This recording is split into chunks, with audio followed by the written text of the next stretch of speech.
बिस्मिल्लाहिर्रहमानिर्रहीम। अस्सलाम वालेकुम बच्चों, आज हम बात करने वाले हैं लाइसोसोम के बारे में, जो कि एक डाइजेस्टिव ऑर्गेनेली होती है। ठीक है, अगर हम इसको स्टमक ऑफ सेल भी कहें तो कोई गलत बात नहीं है। ठीक है, अगर हम इसकी हिस्ट्री की बात करें तो इसको सबसे पहले क्रिश्चियन डी डाउ ने, जो कि एक बेल्जियम का साइंटिस्ट था, 1955 में डिस्कवर किया गया था। अगर हम लाइजो का मतलब देखें तो इसको हम डाइजेस्टिव कहते हैं, और सोमा का मतलब होता है बॉडी, यानी कि एक डाइजेस्टिव ऑर्गेनेली है। हर सेल के अंदर ये मौजूद होती है। सिंगल मेम्ब्रेन बॉन्ड ऑर्गेनेली है ये, और ये eukaryotic cell of animal and plant cell में मौजूद होती है। इसके स्ट्रक्चर की बात करें तो इसके अंदर स्ट्रॉन्ग डाइजेस्टिव एंजाइम होते हैं, जिनको हम एसिड हाइड्रोलेज कहते हैं, और ये 40 अक़साम के होते हैं। ठीक है, इनमें प्रोटीएज जो कि प्रोटीन को डाइजेस्ट करते हैं, लाइपेजेज जो कि लिपिड को डाइजेस्ट करते हैं, और न्यूक्लियस वगैरह के एंजाइम्स होते हैं, और ये एक्टिव होते हैं 5 pH पर। ठीक है, अगर इन कुछ एंजाइम ऐसे होते हैं जिनकी pH 7 होती है, यानी कि जो 7 से ऊपर जाकर एक्टिव होते हैं, उनको साइटोप्लाज्म के अंदर रिलीज कर दिया जाता है। ठीक है, अगर हम उसके रीजन की बात करें तो सबसे पहले हम देखते हैं प्राइमरी लाइसोसोम। ऐसा लाइसोसोम जिसके एंजाइम जो आती हैं वो सिंथेसाइज रफ एंडोप्लाज्मिक रेटिकुलम, जब वो सिंथेसाइज होते हैं उनको आगे ट्रांसफ़र कर दिया जाता है गोल्गी अपरेटस। जब गोल्गी अपरेटस में मोर सिंथेसाइज हो जाते हैं, उसके बाद हम वो जाकर फ्यूज़ हो जाते हैं लाइसोसोम वेसिकल, जिसके पास अभी तक कोई एंजाइम मौजूद नहीं होता है।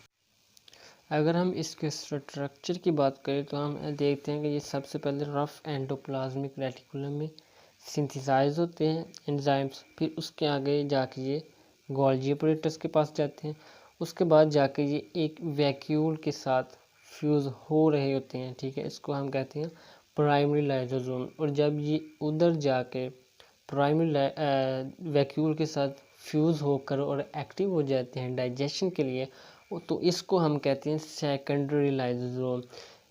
दोस्तों, आपने ये बात भी हमेशा याद रखनी है कि प्राइमरी लाइसोसोम कोई भी डाइजेशन नहीं कर सकता।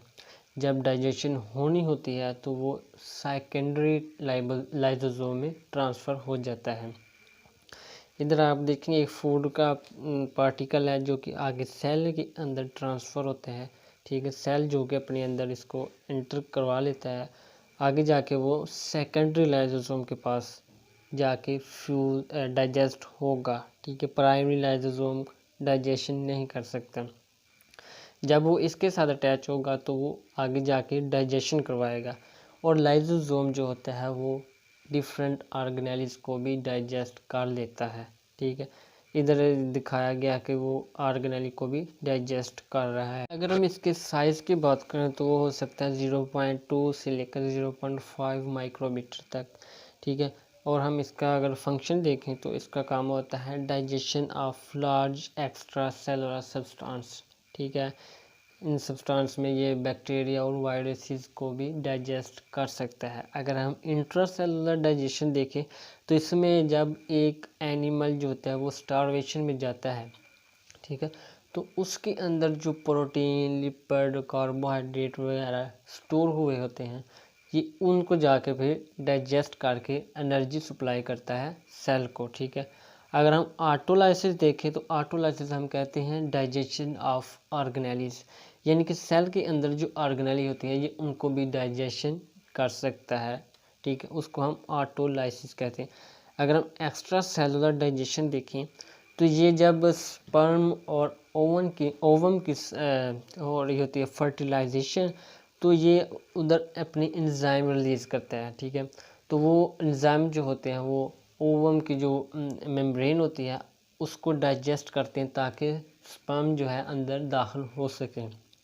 ठीक है, ये थे इसके अहम और इम्पोर्टेंट पॉइंट ऑफ लाइसोसोम।